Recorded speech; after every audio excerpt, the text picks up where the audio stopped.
Hi guys and welcome to JK exam cracker. Guys हमने percentage पे एक lecture पढ़ा था जिसमें हमने आपका इंट्रोडक्शन किया था सिलेबस का क्लास 4th के एग्जाम के लिए। ठीक है, उसके साथ साथ हम यहाँ पे आज आपका परसेंटेज का सेकंड लेक्चर लेके आए हैं। आपकी रीजनिंग के लेक्चर चल रहे हैं। ठीक है, रीजनिंग के साथ साथ इंग्लिश के लेक्चर, आपके हिस्ट्री के लेक्चर और बायो के लेक्चर में भी फ्रॉम नेक्स्ट 1-2 डेज तक आपके अपलोड होना स्टार्ट हो जाएंगे। तो आज हम आपका यहाँ परसेंटेज का सेकंड लेक्चर लेके आए हैं।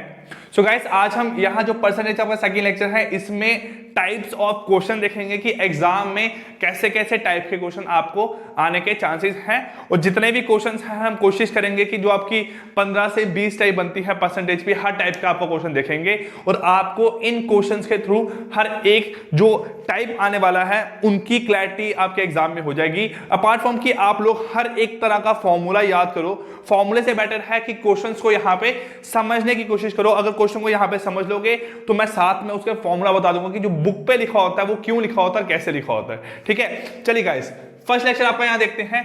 आपका first question 50 kg it is what percent of 250 kg। ठीक है, जो 50 किलो है वो 250 किलो का कितना परसेंट है। ठीक है, अब ये बिल्कुल सिंपल सा क्वेश्चन है।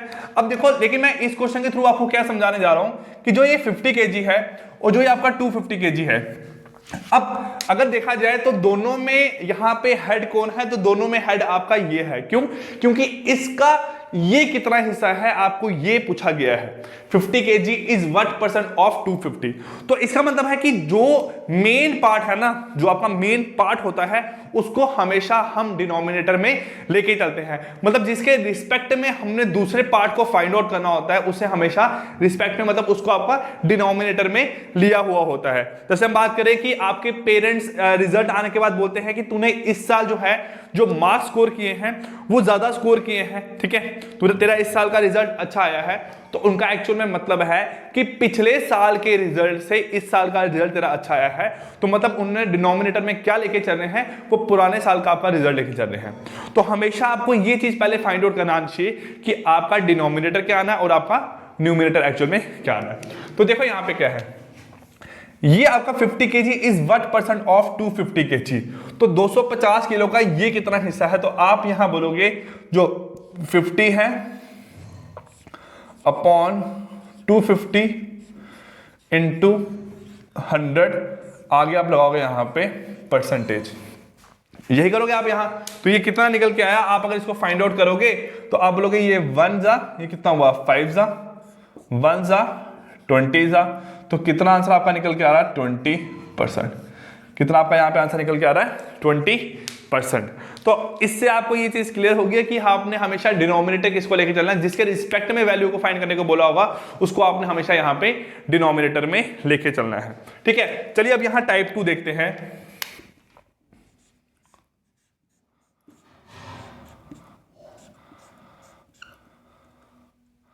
ठीक है, टाइप 2 यहां क्या बोलता है कि अगर 2 पर्सन की सैलरी की बात करता हूं। ठीक है, अगर 2 पर्सन की सैलरी की बात करता हूं, सपोज कर बोलता हूं if Ram salary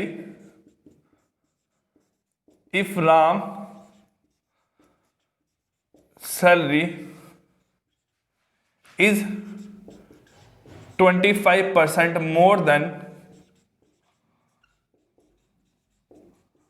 more than that of Sita's salary, if Ram's salary is 25% more than that of Sita's salary, comma, then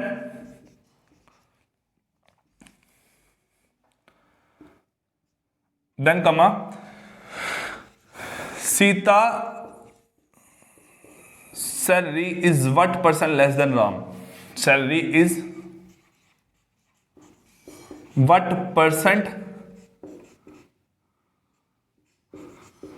that of Ram's. ठीक है, अब देखो यहां क्वेश्चन को बोला गया जो आपका राम है उसकी जो सैलरी है वो 25% ज्यादा है किसकी सैलरी से, सीता की सैलरी से। Then Sita salary is what percent of that of Ram, तो जो सीता की सैलरी है वो कितने परसेंट होगी राम के रिस्पेक्ट में। अब देखो यहां पे हम अगर बात करें तो हम यहां देख सकते हैं कि अगर हम राम की सैलरी और सीता की सैलरी लेके चले यहां पे, राम की सैलरी और सीता की सैलरी लेके चले, is what person less than, यहां पे लिख दो ना, what person less than of Ram's. ठीक है, अब देखो यहां के बोला गया अगर मैं राम और सीता की सैलरी को इसके कंपैरिजन में यहां कंपेयर करता हूं, Ram salary is 25% more than that of Sita, तो अगर सीता की सैलरी 100 रुपया है तो राम की सैलरी होगी 125 रुपए, है ना। राम की सैलरी सीता की सैलरी से 25% क्या है, ज्यादा है, मतलब जितनी सीता की सैलरी है उतनी तो राम की सैलरी होगी ही होगी, उसमें एक्स्ट्रा यहां पे 25% ऐड किया होगा, तो अगर ये 100 है, ये कितना बन जाएगा आपका यहां से 125। तो उसके बाद बोला गया है कि then Sita salary is what percent less than of Ram. अब जो सीता की सैलरी है वो कितने परसेंट लेस है, किसकी सैलरी से, राम की सैलरी से। तो मतलब सीता की सैलरी कितनी कम है, उसको कंपेयर किया गया है राम की सैलरी से। तो आपकी यहां जो राम है उसकी सैलरी क्या होगी, वो आएगी आपकी डिनोमिनेटर में, वो क्या आएगी आपकी यहां पे डिनोमिनेटर में। अब बोला गया है व्हाट परसेंट लेस देन, तो लेस देन क्या है आपका यहां पे, आप बोलोगे 25% या 25 रुपए क्या है यहां पे कम है। तो कितना कम है, 25 कम है, इंटू आप यहां पे करोगे 100%, ये आपका यहां पे आंसर निकल के आएगा, है ना। Is what percent less, less मतलब आपका numerator, less than Ram salary, तो राम की सैलरी कहां आएगी आपके यहां पे डिनोमिनेटर में। अब यहां सॉल्व करो इसको, ये बनेगा आपका 1 जा, ये बनेगा 5 जा, ये बनेगा 1 जा, ये आपका बनेगा 20 जा, तो आंसर कितना आएगा यहां पे आपका 20%।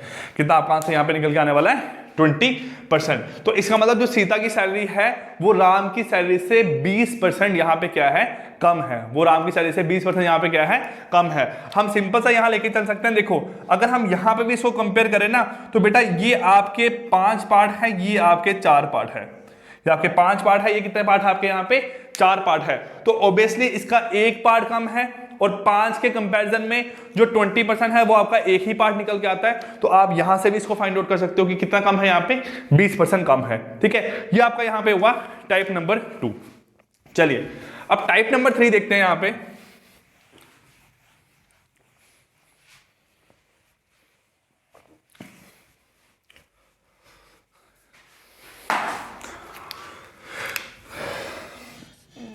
टाइप नंबर 3, ठीक है, यहां के बोलता है कि सपोज करो यार आप लोग घर में शुगर का यहां पे कंजप्शन करते हो ना, आप लोग शुगर सब कंज्यूम करते हो। अब क्या है कि जब कभी क्या होता है, मैं सिंपल सी बात लूं आपकी ओनियन की, ठीक है, अनियन की आपको बात लेता हूं। जब अनियन का रेट क्या होता है, इंक्रीज होता है, तो आप लोग अपने आप ही उसकी जो कंजप्शन है वो क्या करते हो, कम कर देते हो। ठीक है, क्यों, ताकि आपका जो एक्सपेंडिचर है वो क्या रहे, यहाँ पे सेम रहे। तो एक सिंपल सी बात है कि जो आपका प्राइस है, जो क्या है आपका यहाँ पे एक्सपेंडिचर है, एक्सपेंडिचर वो क्या होता है, प्राइस इनटू कंजप्शन, यही होता है आपका यहाँ पे एक्सपेंडिचर। मतलब आप खर्चा कितना कर रहे हो वो डिपेंड करता है आपकी प्राइस कितनी है और आपने कितना यहाँ पे कंज्यूम करना है। सपोज करो आपको पता है कि 20 रुपए का एक चॉकलेट है और आपने यहाँ पे 4 चॉकलेट कंज्यूम करने हैं, तो 20 इंटू 4 क्या होगा आपका यहाँ पे 80 रुपए क्या होगा आपका यहाँ पे खर्च होगा। यही तो बात रहती है आपकी यहाँ पे। अब देखो सपोज करो कि आपके पास है 80 रुपए ही, आपके पास 80 रुपए ही पड़े हैं, लेकिन जो प्राइस है वो आपका 20 की बजाय यहाँ पे 40 रुपए हो जाता है। जो आपका प्राइस है वो यहां 20 की बजाय 40 रुपए हो जाता है। अगर 20 से 40 रुपए आपका प्राइस हो जाएगा तो अपने आप ही आपकी जो कंजप्शन है वो कितनी हो जाएगी, 2। क्यों, क्योंकि आपने दोनों केस में यहां पे जो उसका एक्सपेंडिचर है वो सेम लेके चलना है, उसको आपने सेम बनाना है यहां पे। तो ये थर्ड टाइप आपकी यहां क्या बनती है,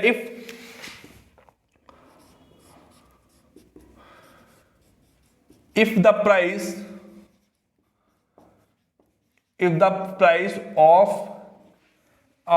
of a commodity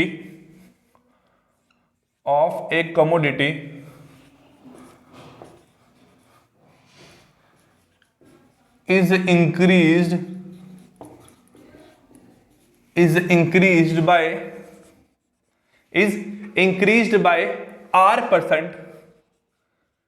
increased by R%, comma, then to maintain the expenditure same, to maintain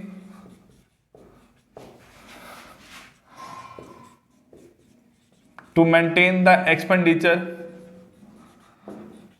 to maintain the expenditure same, comma, we have to decrease the consumption.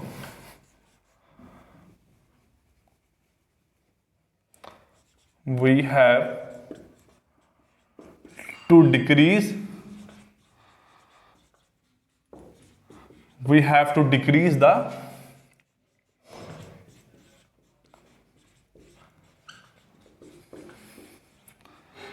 the consumption. To maintain the expenditure same, we have to decrease the, उसका यहाँ पे जो हम consume करते हैं वो हमें यहाँ पे डिक्रीज करना पड़ेगा. अब एक सिंपल सा आपका जो फॉर्मूला यहाँ बुक पे लिखा होता है, ठीक है, फॉर्मूला याद करते हो, लेकिन याद करने से बेटर है यहाँ फॉर्मूले को आप एक्चुअल में समझो. मैं एक क्वेश्चन लेता हूँ यहाँ पे. क्वेश्चन क्या है? If price of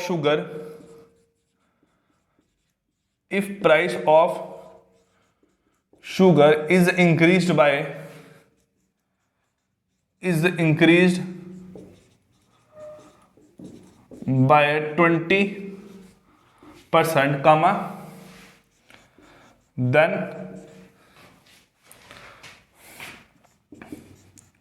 find out the decrease in the consumption.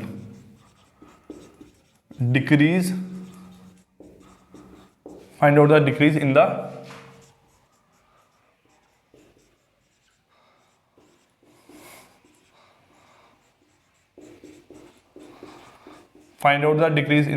Consumption.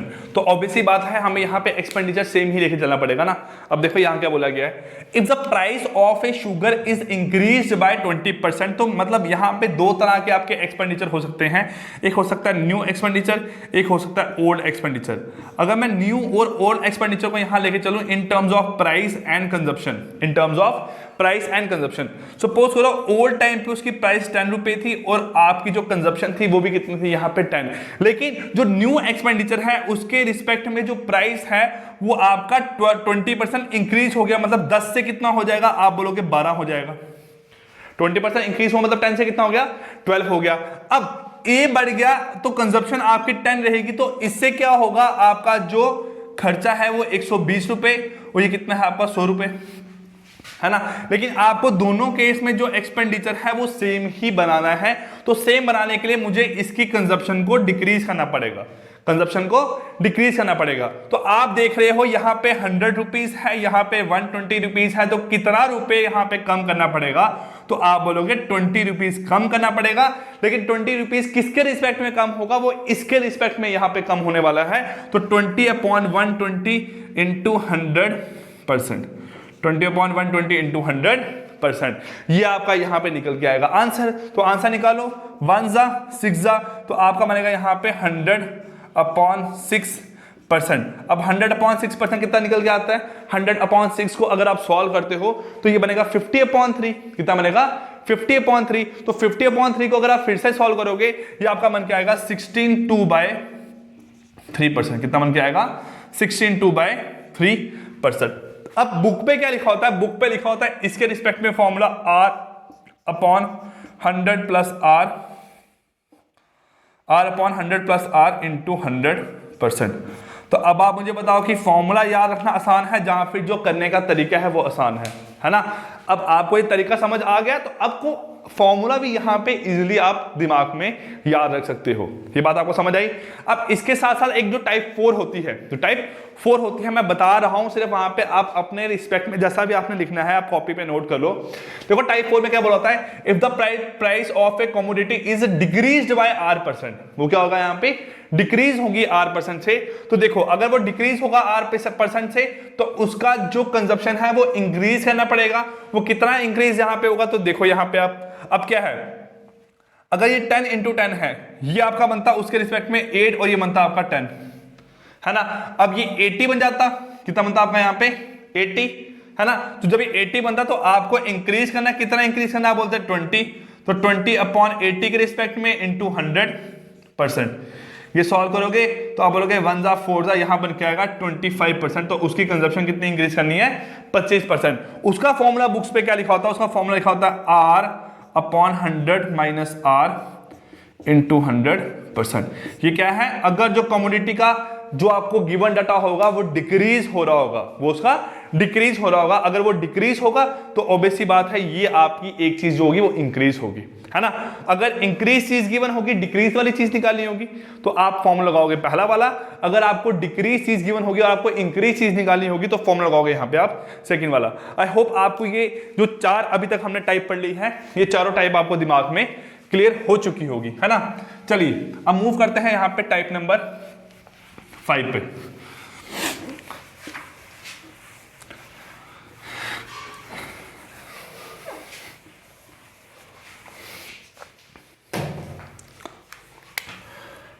Type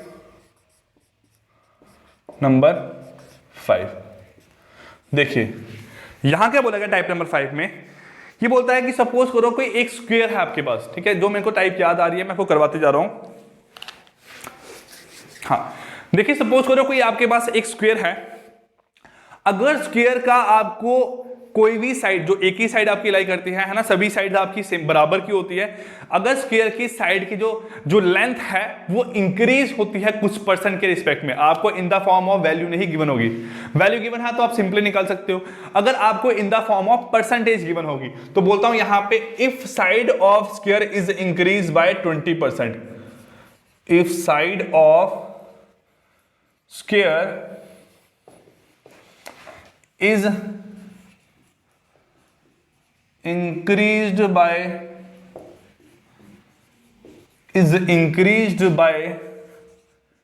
20%, is increased by 20%, comma, then find out the change in area of the square, find out the change in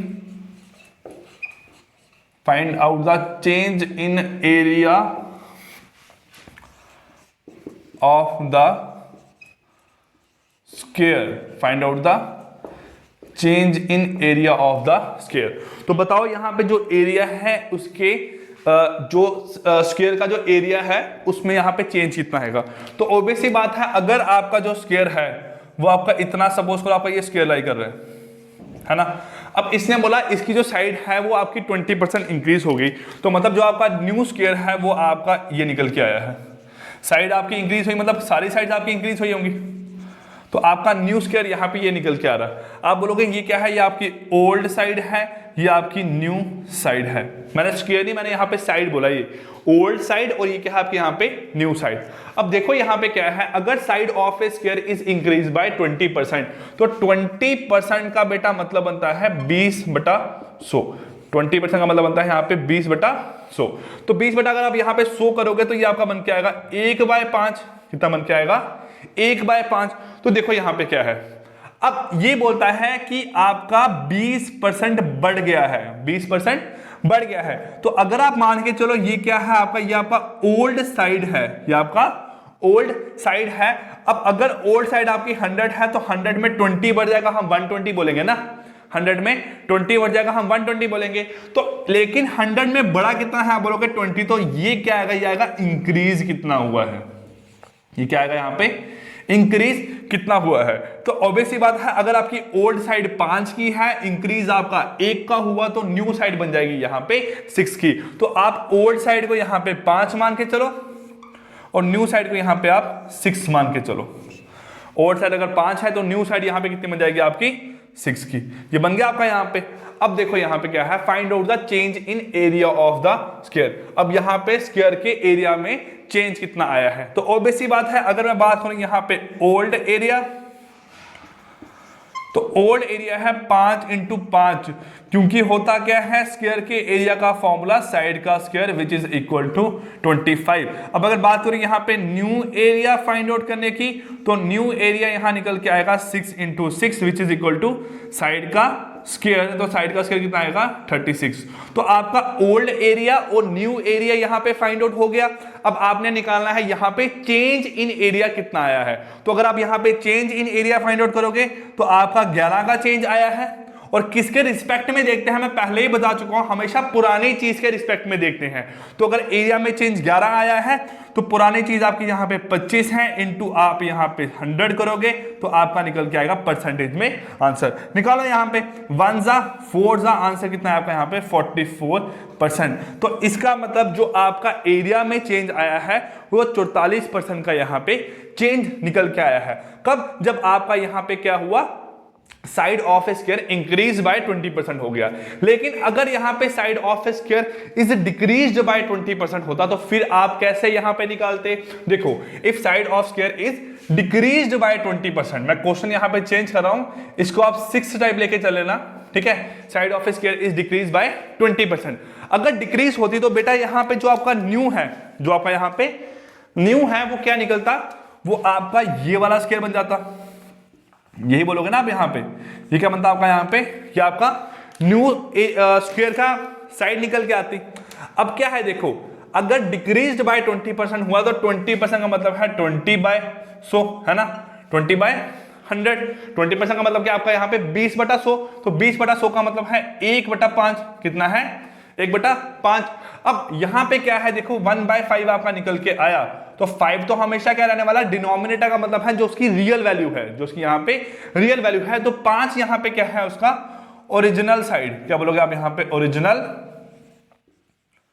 side. अगर 5 यहां पे आपकी original side है तो यहां पे decrease करने को बोला गया है। इधर मैंने बोला था अगर 5 आपकी ओरिजिनल साइड है तो 1 क्या बनेगा आपका इंक्रीज। वैसे ही अगर ये 5 आपकी ओरिजिनल साइड है तो 1 क्या बनेगा यहाँ पे डिक्रीज कितना हुआ, 1 बनेगा आपका यहाँ पे डिक्रीज कितना हुआ है। तो यहाँ पे जो आपका अंदर वाला जो स्क्वायर डिक्रीज होने के बाद बना है वो क्या बन गया यहाँ पे, आप बोलोगे बन गया 4 का।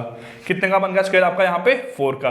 तो देखो यहाँ पे जो आपका ओल्ड एरिया था आपका यहाँ पे 5 × 5 which is equal to 25। New area यहाँ पे क्या आएगा, न्यू एरिया निकल के आया यहाँ पे 4 × 4 विच इज इक्वल टू 16। अब चेंज कितने का आया यहाँ पे, तो आप बोलोगे यहाँ पे 9 का चेंज आया, लेकिन 9 क्या हुआ यहाँ पे आपका डिक्रीज हुआ है। तो 9 का यहाँ पे चेंज आया, तो 9/25 × 100%। इसको सॉल्व करोगे ये बनेगा 1 सा, ये बनेगा 4 सा, विच इक्वल टू 36%। तो अब यहाँ पे क्या हुआ है, जो एरिया ऑफ स्क्वायर है वो आपका 36% यहाँ पे कम होके आ गया है। आई होप ये दो आपको जो क्वेश्चन करवाए हैं इंक्रीज और डिक्रीज पे, ये आपको यहाँ पे समझ आ गए होंगे, ठीक है। अब चलिए यहाँ पे हम नेक्स्ट क्वेश्चन देखते हैं आपका।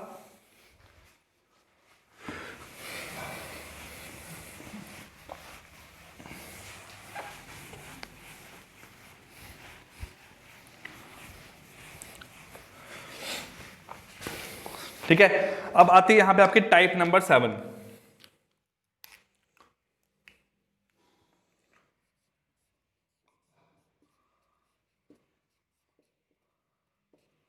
ठीक है, टाइप नंबर 7 यहां पे क्या बोलता है, देखो क्या है कि अभी आपने किया एरिया वाली स्क्वायर वाली फॉर्म में ना, लेकिन यहां पे रेक्टेंगल वाली फॉर्म में भी क्वेश्चन आपको एग्जाम में आ सकता है। रेक्टेंगल वाली फॉर्म में क्या बोलता है, if length is increase by 20%, length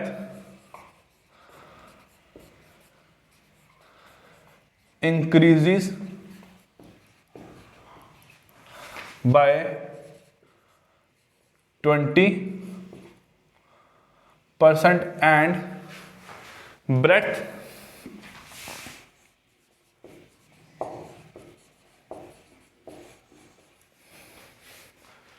is decreased by